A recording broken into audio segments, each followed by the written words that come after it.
O arco reflexo é uma resposta involuntária e qualitativamente invariável do sistema nervoso, que acontece em resposta a um estímulo. Esse reflexo é essencial para a fisiologia do movimento e da postura, além de ser amplamente utilizado na clínica para avaliação do sistema nervoso. Nessa aula será explicado sobre os componentes do arco reflexo, o funcionamento do fuso muscular, do órgão tendinoso de Golgi e, por último, veremos rapidamente sobre o conceito de neurônio motor superior e inferior. Todo o arco reflexo contém 5 componentes essenciais: o receptor, o neurônio sensorial, uma ou mais sinapses no sistema nervoso central, um neurônio motor e o órgão-alvo. Vamos começar entendendo o que é um receptor. Um receptor é uma estrutura que é capaz de transformar um estímulo, seja esse estímulo mecânico ou químico, em uma resposta que gera potenciais de ação em um neurônio sensorial. Ou seja, ele é capaz de traduzir estímulos variados em uma língua que o sistema nervoso central consegue entender. Essa língua é o potencial de ação. Os receptores eles podem ser do tipo primários ou secundários. Os primários são neurônios com regiões especializadas que conseguem captar os estímulos. Um receptor secundário consiste em uma célula não nervosa que consegue captar os estímulos e sensibilizar o neurônio sensorial, com a liberação de neurotransmissores. A depender da intensidade do estímulo, a frequência de potenciais de ação enviados ao sistema nervoso é diferente, bem como a quantidade de receptores acionados. Estímulos mais intensos conseguem acionar um maior número de receptores.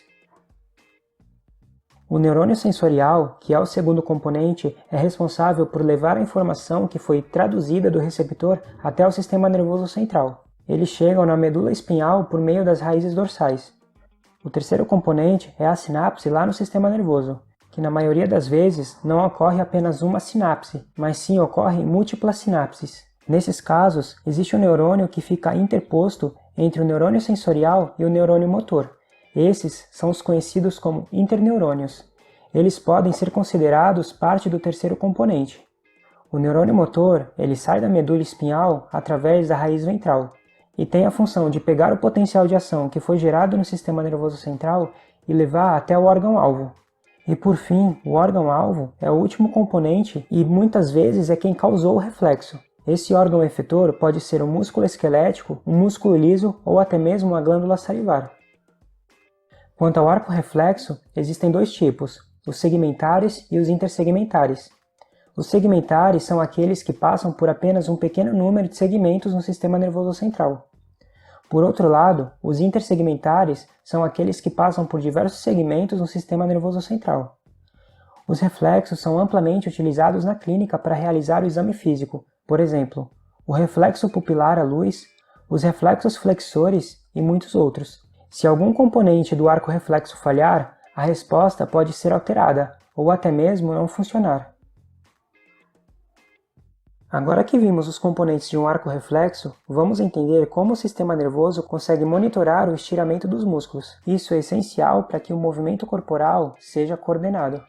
Nos músculos esqueléticos dos animais, existem dois sistemas de receptores que conseguem fornecer ao sistema nervoso central as informações necessárias para que os ajustes sejam feitos. Esses são os fusos musculares e o órgão tendinoso de Golgi. Eles fornecem informações como o efeito da gravidade sobre os músculos, a posição inicial dos músculos e também a diferença entre o movimento que está acontecendo e o que deveria acontecer. O fuso muscular consiste em um grupo encapsulado de fibras musculares esqueléticas especializadas. Essas fibras são chamadas de intrafusais, pois a cápsula que envolve é fusiforme. As fibras contráteis que compõem o músculo são as extrafusais, e elas são mais longas que as intrafusais. As fibras dentro do fuso ficam em paralelo com as fibras extrafusais. Essa característica é importante porque quando as extrafusais estiram, as intrafusais acompanham o movimento, ou seja, elas estiram junto. A parte contrátil dessas fibras fica nas extremidades, enquanto o meio não contrai, de forma que o meio sofre uma tensão. Isso contribui para a sensibilidade dessas fibras. O neurônio sensorial sai da região medial da fibra e vai até o sistema nervoso central. As extremidades contráteis são inervadas pelo chamado neurônio motor gama, e as fibras extrafusais recebem a inervação do neurônio motor alfa. Entendida a anatomia desse sistema, vamos ao processo. Quando as fibras extrafusais estiram, as intrafusais seguem o movimento e elas detectam essa alteração e começam a disparar potenciais de ação para o sistema nervoso central, através do neurônio sensorial. Lá na medula, ele se conecta com o neurônio motor alfa através de uma sinapse única. O neurônio motor alfa leva os potenciais de ação gerados para as fibras extrafusais. Isso gera um encurtamento reflexo do músculo, permitindo que ele volte ao comprimento original. Isso permite que o sistema nervoso faça ajustes automáticos e inconscientes. O sistema nervoso central consegue ainda controlar a sensibilidade das fibras intrafusais através da inervação do neurônio motor gama. Quando acontece a contração reflexa do músculo, as fibras intrafusais deveriam contrair junto, por conta da disposição paralela, mas isso não acontece graças ao neurônio motor gama que inerva as extremidades contráteis. Isso faz com que as extremidades contraiam e as fibras intrafusais não fiquem frouxas. Isso precisa acontecer para que elas fiquem sensíveis a novos estiramentos. O órgão tendinoso de Golgi consiste em fascículos entrelaçados de fibras colágena, e passando no meio das fibras existem ramos do neurônio sensorial. Toda essa estrutura fica envolvida por uma cápsula delgada. Esse órgão se localiza na junção entre o músculo e o tendão, e ao contrário do fuso muscular, ele não tem inervação motora, pois a inervação motora é levada até as fibras extrafusais. Quando o músculo contrai, a tensão que acontece ali na região faz com que as fibras colágenas também sofram uma tensão, e isso espreme os ramos do neurônio sensorial. Dessa forma, os potenciais de ação são gerados e levados até o sistema nervoso central.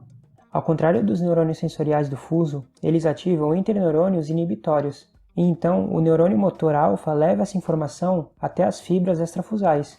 Isso promove o relaxamento. Foi citado antes sobre o neurônio motor alfa, também chamado de neurônio motor inferior, porém não foi definido o que é esse neurônio. Esse consiste em um neurônio cujo corpo celular e dendritos estão localizados no sistema nervoso central, e o axônio está fora do sistema nervoso central e acaba inervando um músculo esquelético, mais precisamente as fibras extrafusais. Como vimos, o sistema nervoso envia os comandos para o músculo esquelético através desse neurônio a fim de comandá-lo. Além desse neurônio, existe o neurônio motor superior. Esse tem todas as estruturas localizadas no sistema nervoso central, e a sua função é controlar o neurônio motor inferior. O entendimento desses conceitos é importante, pois na clínica, quando há lesão em algum desses neurônios, os sinais clínicos diferem. A lesão no neurônio motor inferior pode gerar uma paralisia ou paresia, pois a informação não chega à junção neuromuscular. A falta de movimento também pode ocasionar uma atrofia no músculo inervado. Já uma lesão em um neurônio motor superior pode ocasionar movimentos inadequados. Por exemplo, os reflexos segmentares ainda permanecem, mas podem estar exagerados, e além disso o músculo não sofre atrofia. Todos os conceitos vistos aqui nesse vídeo são importantes para entender como se dá o controle do movimento pelo sistema nervoso.